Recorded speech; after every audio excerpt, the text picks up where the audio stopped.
that game is wildly different if Kelly Sutherland doesn't call Darnell Nurse for an unsportsmanlike penalty. And listen, I saw Dave Jackson's reply to me. I absolutely respect the hell out of Dave Jackson, former NHL official. He's given us time on this show on DFO Live. And I get what he's saying, that like refs deal with a lot of abuse. We don't know what was said, and that's fair. We don't know what was said. Darnell Nurse has a letter on his jersey. Yeah. That doesn't give him a free pass to say whatever he wants to an official. That is absolutely not at all what I'm saying. He has a letter on his jersey. That was the first penalty called to the game, and presumably the first time Darnell Nurse would have any reason to go back at Kelly Sutherland for anything. It is a rematch of last year's Stanley Cup final. It is a close hockey game at that point. To tee a guy up for that and not give him some sort of a warning, not say, you know what, I'm going to wait till the end of the period and go tell him like enough's enough, or tell the bench enough's enough. If I hear one more thing, it's a 2-minute minor. Quite honestly, to not even just give him the 10, to punish the team with a 2. Ridiculously soft call. And the officiating in that game, as much as I will sit here and agree with Dave Jackson that officials take way too much flack, and I get that, the officiating in that game was dog shit. The non-call on Nuge and the snap over his stick. I know you talked about the Tkachuk goal, and you can debate that however many ways you want, and ultimately that's a situation room thing, sure. But the officiating in that game, Skinner took a stick to the face. That is a stick getting slashed in half, and anytime a guy gets touched in the head with a stick is an automatic penalty. 99% of the time, the refs do not even think twice. Boom, their arm shoots up. And the Oilers in their last couple of games, Vegas with the Eichel hit, even the AJ Greer hit last game, I thought was garbage. That was a bad one. Luckily we got the 2, but it could have been a bit more. Should have been a 5. The Nuge having his stick broken when he's backdoor on the edge of the blue paint. Yeah.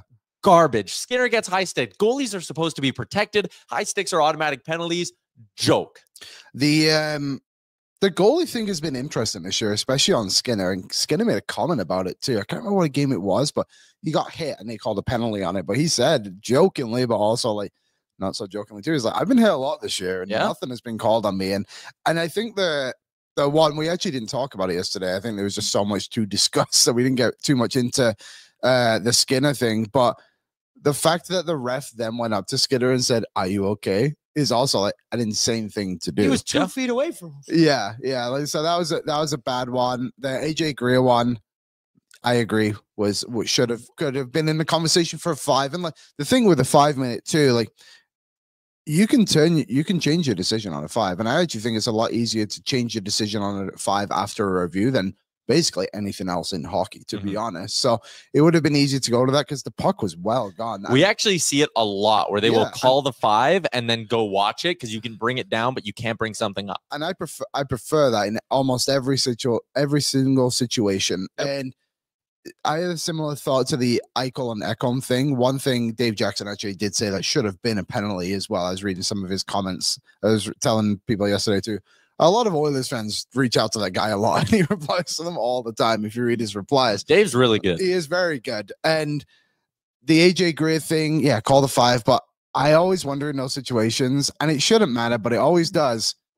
If the player gets up immediately and starts to fight or something like that, then I think it really does negate like the intent to injure. I know, but to me, I agree, and it's a problem with the Department of Player Safety as well. The NHL way too often punishes the result, not the action. Yeah. Punish the action and this shit will get taken out of the game. Hits from behind have been such a problem in the NHL for the last couple of years. And I know people are going to sit there and be like, well, come on, point to an injury, whatever.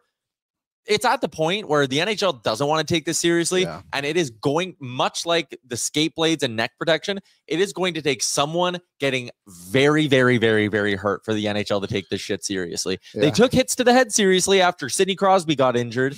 I know it was a little bit before that as well, but it really did take their best marquee star player being out for over a year for them to be like, flying elbows to the head, not good. Okay, yeah, no, we get that now, even though anyone with a working brain could have told you for a decade prior that it was a massive problem. Yeah. And the same shit's going to happen with hits from behind. It is going to take someone, unfortunately, it's going to take someone breaking their GD neck for the NHL to be like, punish guys who cross-check players 4 feet from the boards. Yeah, that's a good idea. What's up, Nation citizens? If you like that video, then you need to be subscribed to the Oilers Nation YouTube. Podcasts, live shows, exclusive interviews, and analysis. Everything you need from your favorite voices at Oilers Nation. And you don't want to miss any of it, so hammer that subscribe button.